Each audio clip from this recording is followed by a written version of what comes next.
नमस्कार। आज सुनिए मुंशी प्रेमचंद की लिखी कहानी घर जमाई। हरिधन जेठ की दोपहरी में ऊख में पानी देकर आया और बाहर बैठा रहा। घर में से धुआं उठता नजर आता था। छन छन की आवाज भी आ रही थी। उसके दोनों साले उसके बाद आए और घर में चले गए। दोनों सालों के लड़के भी आए और उसी तरह अंदर दाखिल हो गए, पर हरिधन अंदर न जा सका। इधर 1 महीने से उसके साथ यहां जो बर्ताव हो रहा था और विशेषकर कल उसे जैसी फटकार सुननी पड़ी थी, वह उसके पांव में बेड़ियां सी डाले हुए था। कल उसकी सास ही ने तो कहा था, मेरा दी तुमसे भर गया, मैं तुम्हारी जिंदगी का ठेका लिए बैठी हूं क्या। और सबसे बढ़कर अपनी स्त्री की निष्ठुरता ने उसके हृदय के टुकड़े कर दिए थे। वह बैठी यह फटकार सुनती रही, पर एक बार भी तो उसके मुंह से ना निकला, अम्मा तुम क्यों इनका अपमान कर रही हो। बैठी गट-गट सुनती रही। शायद मेरी दुर्गति पर खुश हो रही थी। इस घर में वह कैसे जाए, क्या फिर वही गालियां खाने, वही फटकार सुनने के लिए। और आज इस घर में जीवन के 10 साल गुजर जाने पर यह हाल हो रहा है। मैं किसी से कम काम नहीं कहता हूं। दोनों साले मीठी नींद सोते रहते हैं और मैं बैलों को सानी पानी देता हूं, छांटी काटता हूं। वहां सब लोग पल पल पर चिलम पीते हैं। मैं आंखें बंद किए अपने काम में लगा रहता हूं। संध्या समय पर घर वाले गाने बजाने चले जाते हैं। मैं घड़ी रात तक गायें भैंसे दोहता हूं। उसका यह पुरस्कार मिल रहा है कि कोई खाने को भी नहीं पूछता। उलटे और गालियां मिलती हैं। उसकी स्त्री घर से डोल लेकर निकली और बोली, जरा इसे कुएं से खींच लो, एक बूंद पानी नहीं है। हरिधन ने डोल लिया और कुएं से पानी भर लाया। उसे जोर से भूख लगी हुई था। समझा अब खाने को बुलाने आएगी, मगर स्त्री डोल लेकर अंदर गई तो वहीं की हो रही। हरिधन थका मादा क्षुधा से व्याकुल पड़ा सो रहा। सहसा उसकी स्त्री गुमानी ने आकर उसे जगाया। हरिधन ने पड़े पड़े ही कहा, क्या है, क्या पड़ा भी न रहने देगी या और पानी चाहिए। गुमानी कटु स्वर में बोली, गुर्राते क्यों हो, खाने को बुलाने आई हूं। हरिधन ने देखा उसके दोनों साले और बड़े साले के दोनों लड़के भोजन किए चले जा रहे हैं। उसकी देह में आग लग गई। मेरी अब यह नौबत पहुंच गई कि इन लोगों के साथ बैठकर खा भी नहीं सकता। मैं इनकी झूठी थाली चाटने वाला हूं। मैं इनका कुत्ता हूं जिसे खाने के बाद टुकड़ा रोटी डाल दी जाती है। यही घर है जहां आज से 10 साल पहले उसका कितना आदर सत्कार होता था। साले गुलाम बने रहते थे। सास मुंह जोहती रहती थी। स्त्री पूजा करती थी। तब उसके पास रुपए थे, जायदाद थी। अब वह दरिद्र है। उसकी सारी जायदाद को इन्हीं लोगों ने कूड़ा कर दिया। अब रोटियों के भी लाले हैं। उसके जी में एक ज्वाला सी उठी कि इसी वक्त अंदर जाकर सास को और साली को भिगो भिगो कर लगाए, पर जब्त करके रह गया। पड़े पड़े बोला, मुझे भूख नहीं है, आज न खाऊंगा। गुमानी ने कहा, न खाओगे मेरी बला से। हाँ नहीं तो खाओगे, तुम्हारे ही पेट में जाएगा, कुछ मेरे पेट में थोड़े ही जाएगा। हरिधन का क्रोध आंसू बन गया। ये मेरी स्त्री है जिसके लिए मैंने अपना सर्वस्व मिट्टी में मिला दिया। मुझे उल्लू बनाकर यह सब मुझे अब निकाल देना चाहते हैं। वह अब कहां जाए, क्या करे। उसकी सास आकर बोली, चलकर खा क्यों नहीं लेते जी, रूठते किस पर हो। यहां तुम्हारे नखरे सहने का किसी में बूता नहीं है। जो देते हैं वह मत देना, और क्या करोगे। तुमसे बेटी ब्याही है, कुछ तुम्हारी जिंदगी का ठेका नहीं लिया है। हरिधन ने मर्माहत होकर कहा, हां अम्मा, मेरी भूल थी कि मैं यही समझ रहा था। अब मेरे पास क्या है कि तुम मेरी जिंदगी का ठेका लोगी। जब मेरे पास धन भी था तब सब कुछ आता था। अब दरिद्र हूं, तुम क्यों बात पूछोगी। बूढ़ी सास भी मुंह फुलाकर भीतर चली गई। बच्चों के लिए बाप एक फालतू सी चीज, एक विलास की वस्तु है, जैसे घोड़े के लिए चने या बाबुओं के लिए मोहन भोग। मोहन भोग उम्र भर न मिले तो किसका नुकसान है, मगर एक दिन रोटी दाल के दर्शन न हो तो फिर देखिए क्या हाल होता है। पिता के दर्शन कभी कभी शाम सवेरे हो जाते हैं। वह बच्चे को उछालता है, दुलारता है, कभी गोद में लेकर या उंगली पकड़कर सैर कराने ले जाता है, और बस यही उसके कर्तव्य की इति है। वह परदेश चला जाए, बच्चे को परवाह नहीं होती, लेकिन मां तो बच्चे का सर्वस्व है।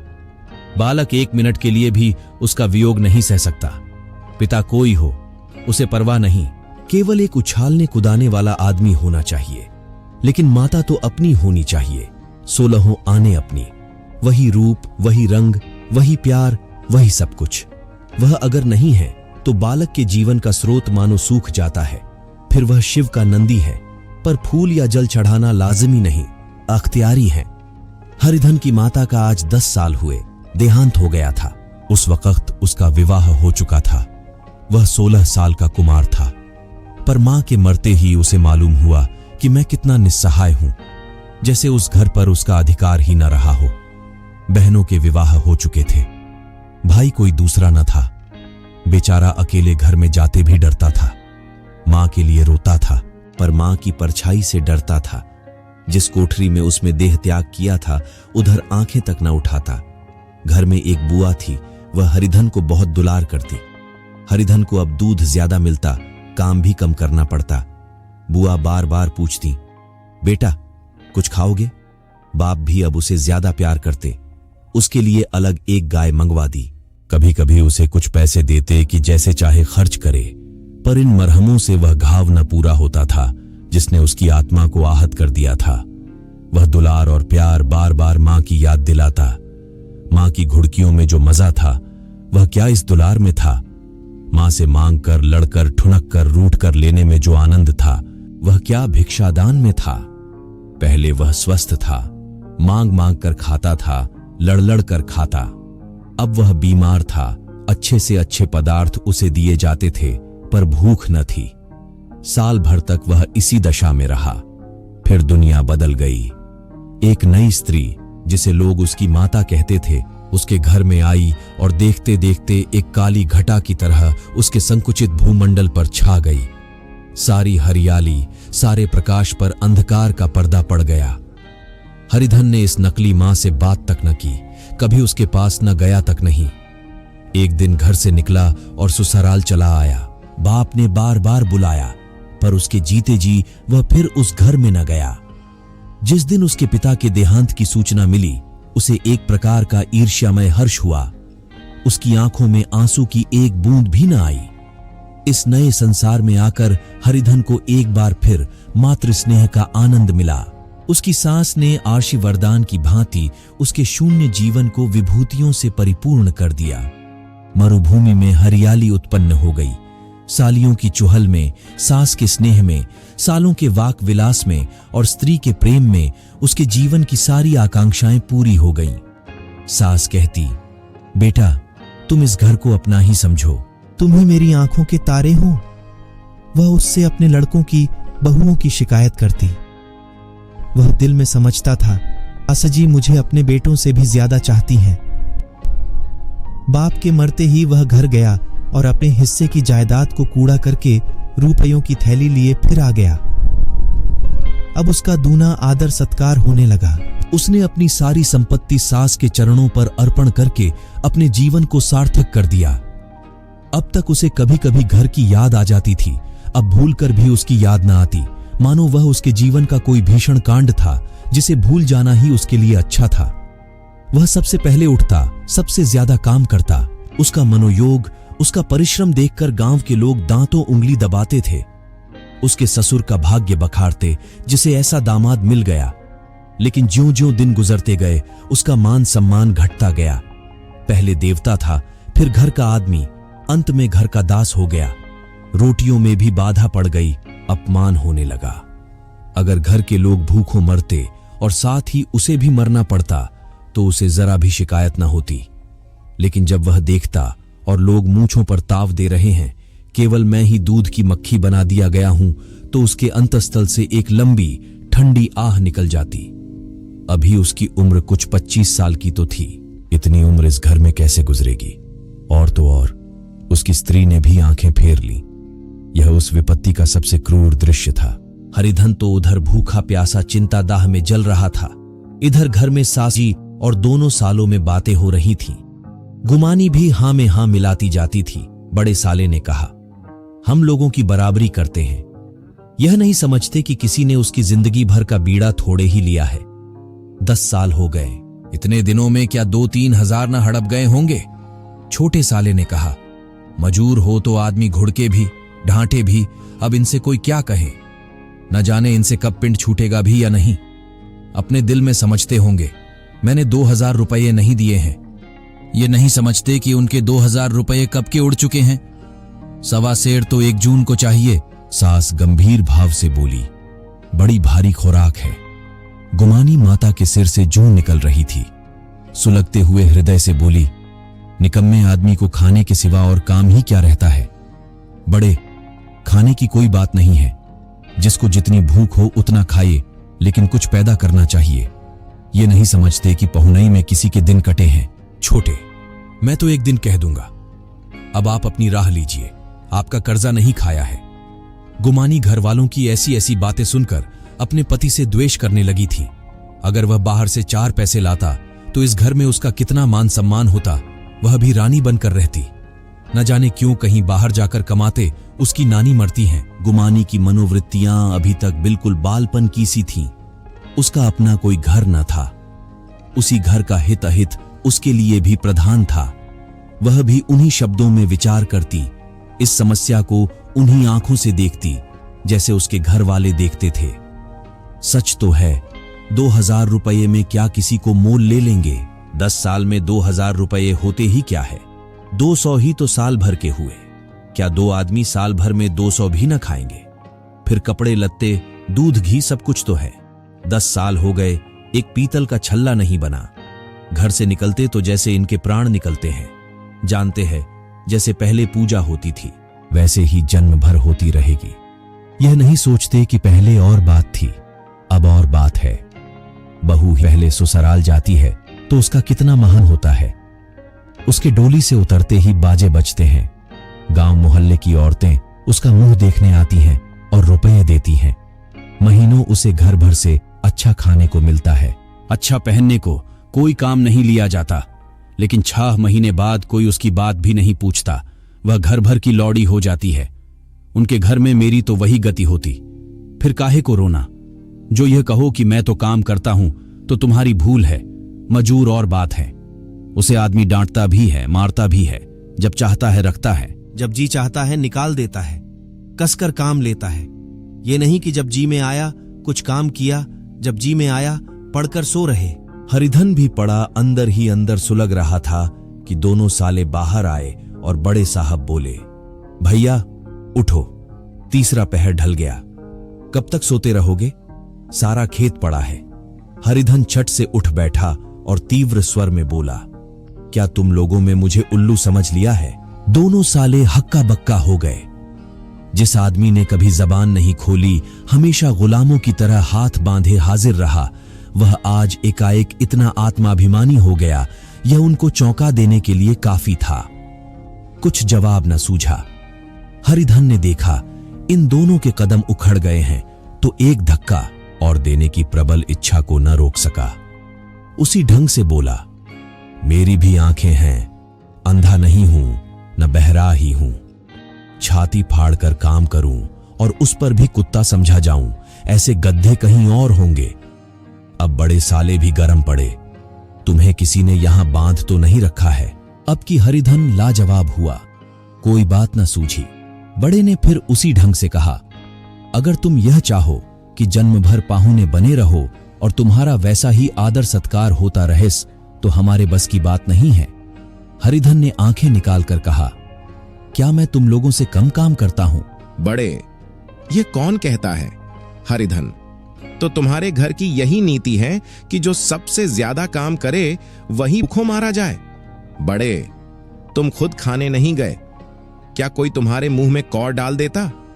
हरिधन ने होंठ चबाकर कहा, मैं खुद खाने नहीं गया, कहते तुम्हें लाज नहीं आती। नहीं आई थी बहन तुम्हें बुलाने। हरिधन की आंखों में खून उतर गया, दांत पीस कर रह गया।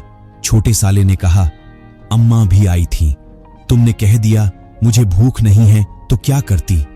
सास भीतर से लपकी चली आ रही थी। ये बात सुनकर बोली, कितना कहकर हार गई, कोई उठे ना तो मैं क्या करूं। हरिधन ने विष, खून और आग से भरे हुए स्वर में कहा, मैं तुम्हारे लड़कों का झूठा खाने के लिए हूं। मैं कुत्ता हूं कि तुम लोग खाकर मेरे सामने रुखी रोटी का टुकड़ा फेंक दो। बुढ़िया ने ऐंठ कर कहा, तो क्या तुम लड़कों की बराबरी करोगे। हरिधन परास्त हो गया। बुढ़िया के एक ही वाक प्रहार ने उसका का काम तमाम कर दिया। उसकी तनी हुई भवें ढीली पड़ गई, आंखों की आग बुझ गई, फड़कते हुए नथने शांत हो गए। किसी आहत मनुष्य की भांति वह जमीन पर गिर पड़ा। क्या तुम मेरे लड़कों की बराबरी करोगे? यह वाक्य एक लंबे भाले की तरह उसके हृदय में चुभता चला जाता था। न हृदय का अंत था, न उस भाले का। सारे धर ने खाया, पर हरिधन न उठा। सास ने मनाया, सालियों ने मनाया, ससुर ने मनाया, दोनों साले मनाकर हार गए। हरिधन न उठा। वहां द्वार पर एक टाट पड़ा था। उसे उठाकर सबसे अलग कुएं पर ले गया और जगत पर बिछाकर पड़ा रहा। रात भीग चुकी थी। अनंत आकाश में उज्जवल तारे बालकों की भांति क्रीड़ा कर रहे थे। कोई नाचता था, कोई उछलता था, कोई हंसता था, कोई आंखें मींच कर फिर खोल देता था। रह रहकर कोई साहसी बालक सपाटा भरकर एक पल में उस विस्तृत क्षेत्र को पार कर लेता था और न जाने कहां छा जाता था। हरिधन को अपना बचपन याद आया, जब वह भी इसी तरह क्रीड़ा करता था। उसकी बाल स्मृतियां उन्हीं चमकीले तारों की भांति प्रज्वलित हो गईं। वह अपना छोटा सा घर, वह आम का बाग जहां वह केरियां चुना करता था, वह मैदान जहां कबड्डी खेला करता था, सब उसका याद आने लगे। फिर अपनी स्नेहमयी माता की सदैव मूर्ति उसके सामने खड़ी हो गई। उन आंखों में कितनी करुणा थी, कितनी दया थी। उसे ऐसा जान पड़ा मानो माता की आंखों में आंसू भरे उसे छाती से लगा लेने के लिए हाथ फैलाए उसकी ओर चली आ रही है। वह उस मधुर भावना में अपने को भूल गया। ऐसा जान पड़ा मानो माता ने उसे छाती से लगा लिया है और उसके सिर पर हाथ फेर रही हैं। वह रोने लगा, फूट फूट कर रोने लगा। उसी आत्मसम्मोहित दशा में उसके मुंह से यह शब्द निकले, अम्मा, तुमने मुझे इतना भुला दिया। देखो तुम्हारे प्यारे लाल की क्या दशा हो रही है। कोई उस पानी को भी नहीं पूछता। क्या जहां तुम हो वहां मेरे लिए जगह नहीं है? सहसा गुमानी ने आकर पुकारा, क्या सो गए तुम? ऐसी भी क्या राक्षसी नींद? चलकर खा क्यों नहीं लेते? कब तक कोई तुम्हारे लिए बैठा रहे? हरिधन उस कल्पना जगत से क्रूर प्रत्यक्ष में आ गया। वही कुएं की जगत थी, वही फटा हुआ टाट, और गुमानी सामने खड़ी कह रही थी, कब तक कोई तुम्हारे लिए बैठा रहे? हरिधन उठ बैठा और मानो तलवार म्यान से निकालकर बोला, भला तुम्हें मेरी सुध तो आई। मैंने कह तो दिया था मुझे भूख नहीं है। गुमानी, तो कितने दिन तक न खाओगे? अब इस घर का पानी भी न पीऊंगा। तुझे मेरे साथ चलना है या नहीं? दृढ़ संकल्प से भरे हुए इन शब्दों को सुनकर गुमानी सहम उठी। बोली, कहां जा रहे हो? हरिधन ने मानो नशे में कहा, तुझे इससे क्या मतलब? मेरे साथ चलेगी या नहीं? फिर पीछे से न कहना, मुझसे कहा नहीं। गुमानी आपत्ति के भाव से बोली, तुम बताते क्यों नहीं? कहां जा रहे हो? तू मेरे साथ चलेगी या नहीं? जब तक बता ना दोगे मैं न जाऊंगी। तो मालूम हो गया तू नहीं जाना चाहती। मुझे इतना ही पूछना था, नहीं तो अब तक मैं आधी दूर निकल गया होता। यह कहकर उठा और अपने घर की ओर चला। गुमानी पुकारती रही, सुन लो, सुन लो, पर उसने फिर कर भी ना देखा। 30 मील की मंजिल हरिधन ने 5 घंटों में तय की। जब वह अपने गांव की अमराइयों के सामने पहुंचा तो उसकी मातृभावना ऊषा की सुनहरी गोद में खेल रही थी। उन वृक्षों को देखकर उसका विह्वल हृदय नाचने लगा। मंदिर का सुनहरा कलश देखकर वह इस तरह दौड़ा मानो एक छलांग में उसके ऊपर जा पहुंचेगा। वह वेग में दौड़ा जा रहा था, मानो उसकी माता गोद फैलाए उसे बुला रही हो। जब वह आमों के बाग में पहुंचा, जहां डालियों पर बैठकर वह हाथी की सवारी का आनंद पाता था, जहां के कच्चे बेरों और लिसोड़ों में एक स्वर्गीय स्वाद था, तो वह बैठ गया और भूमि पर सिर झुकाकर रोने लगा, मानो अपनी माता को अपनी विपत्ति कथा सुना रहा हो। वहां की वायु में, वहां के प्रकाश में मानो उसकी विराट रूपिणी माता व्याप्त हो रही थी। वहां की अंगुल अंगुल भूमि माता के पद चिन्हों से पवित्र थी। माता के स्नेह में डूबे हुए शब्द अभी तक मानो आकाश में गूंज रहे थे। इस वायु और इस आकाश में न जाने कौन सी संजीवनी थी, जिसने उसके शोकार्त हृदय को फिर बालोत्साह से भर दिया। वह एक पेड़ पर चढ़ गया और अधर से आम तोड़ तोड़कर खाने लगा। सास के वह कठोर शब्द, स्त्री का वह निष्ठुर आघात, वह सारा अपमान उसे भूल गया। उसके पांव फूल गए थे, तलवों में जलन हो रही थी। पर इस आनंद में उसे किसी बात का ध्यान न था। सहसा रखवाले ने पुकारा, वह कौन ऊपर चढ़ा है रे? उतर अभी, नहीं तो ऐसा पत्थर खींच कर मारूंगा कि वहीं ठंडे हो जाओगे। उसने कई गालियां भी दी। इस फटकार और इन गालियों में इस समय हरिधन को अलौकिक आनंद मिल रहा था।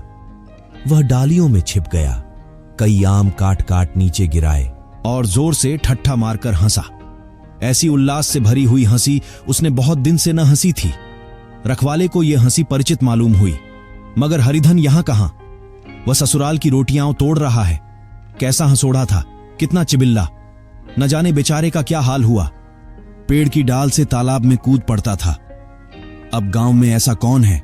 डांट कर बोला, वहां से बैठे बैठे हंसोगे तो आकर सारी हंसी निकाल दूंगा, नहीं तो सीधे उतर आओ। वह गालियां देते जा रहा था कि एक गुठली आकर उसके सिर पर लगी। सिर सहलाता हुआ बोला, ये कौन शैतान है? नहीं मानता, ठहर तो, मैं आकर तेरी खबर लेता हूं। उसने अपनी लकड़ी नीचे रख दी और बंदरों की तरह छटपट ऊपर चढ़ गया। देखा तो हरिधन बैठा मुस्कुरा रहा है। चकित होकर बोला, अरे हरिधन, तुम यहां कब आए? इस पेड़ पर कब से बैठे हो? दोनों बचपन के सखा वहीं गले मिले। यहां कब आए? चलो घर चलो। भले आदमी, क्या वहां आम भी मयस्सर न होते थे? हरिधन ने मुस्कुराकर कहा, मंगरू, इन आमों में जो स्वाद है वह और कहीं के आमों में नहीं है। गांव का क्या रंग ढंग है। मंगरू, सब चैन चान है भैया। तुमने तो जैसे नाता ही तोड़ लिया। इस तरह कोई अपना गांव घर छोड़ देता है? जब से तुम्हारे दादा मरे सारी गिरस्ती चौपट हो गई। 2 छोटे छोटे लड़के हैं, उनके लिए क्या होता है? हरिधन, अब उस गिरस्ती से क्या वास्ता है भाई? मैं तो अपना ले दे चुका। मजूरी तो मिलेगी ना, तुम्हारी गैया ही चरा दिया करूंगा। मुझे खाने को दे देना। मंगरू ने अविश्वास के भाव से कहा, अरे भैया, कैसी बातें करते हो? तुम्हारे लिए जान हाजिर है। क्या ससुराल में अब न रहोगे? कोई चिंता नहीं, पहले तो तुम्हारा घर ही है, उसे संभालो। छोटे छोटे बच्चे हैं, उनको पालो। तुम नई अम्माओं से नाहक डरते थे, बड़ी सीधी है बेचारी। बस अपनी मां समझो, तुम्हें पाकर तो निहाल हो जाएगी। अच्छा, घरवाली को भी तो लाओगे? हरिधन, उसका अब मुंह ना देखूंगा, मेरे लिए वह मर गई। मंगरू, तो दूसरी सगाई हो जाएगी। अब की ऐसी मेहरियां ला दूंगा कि उसके पैर धो धोकर पियोगे, लेकिन कहीं पहली भी आ गई तो? हरिधन, वह ना आएगी। हरिधन अपने घर पहुंचा तो दोनों भाई भैया आए कहकर भीतर दौड़े और मां को खबर दी। उस घर में कदम रखते ही हरिधन को ऐसी शांत महिमा का अनुभव हुआ मानो वह अपनी मां की गोद में बैठा हुआ है। इतने दिनों ठोकरें खाने से उसका हृदय कोमल हो गया था। जहां पहले अभिमान था, आग्रह था, हेकड़ी थी, वहां अब निराशा थी, पराजय और याचना थी। बीमारी को जोर कम हो चला था, अब मामूली दवा भी असर कर सकती थी। किले की दीवारें छिद चुकी थीं, अब उसमें घुस जाना असाध्य न था।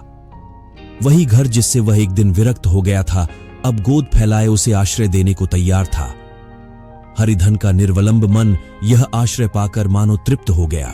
शाम को विमाता ने कहा, बेटा, तुम घर आ गए, हमारे धन्य भाग। अब इन बच्चों को पालो। मां का नाता न सही, बाप का नाता तो है ही। मुझे एक रोटी दे देना, खाकर एक कोने में पड़ी रहूंगी। तुम्हारी अम्मा से मेरी बहन का नाता है, उस नाते से तुम मेरे लड़के होते हो। हरिधन ने मात्र विह्वल आंखों से विमाता के रूप में अपनी माता के दर्शन किए। घर के एक एक कोने से मातृ स्मृतियों की छटा चांदनी की भांति छिटकी हुई थी। विमाता का प्रौढ़ मुखमंडल भी उसी छटा से रंजित था। दूसरे दिन हरिधन फिर कंधे पर हल रखकर खेत को चला। उसके मुख पर उल्लास था और आंखों में गर्व। वह अब किसी का आश्रित नहीं, आश्रयदाता था, किसी के द्वार का भिक्षुक नहीं, घर का रक्षक था। एक दिन उसने सुना गुमानी ने दूसरा घर कर लिया। मां से बोला, तुमने सुना काकी, गुमानी ने घर कर लिया। काकी ने कहा, घर क्या कर लेगी, ठट्ठा है। बिरादरी में ऐसा अंधेर, पंचायत नहीं, अदालत तो है। हरिधन ने कहा, नहीं काकी, बहुत अच्छा हुआ। ला, महावीर जी को लड्डू चढ़ाऊं। मैं तो डर रहा था कहीं मेरे गले ना आ पड़े। भगवान ने मेरी सुन ली। मैं वहां से यही ठान कर चला था, अब उसका मुंह न देखूंगा।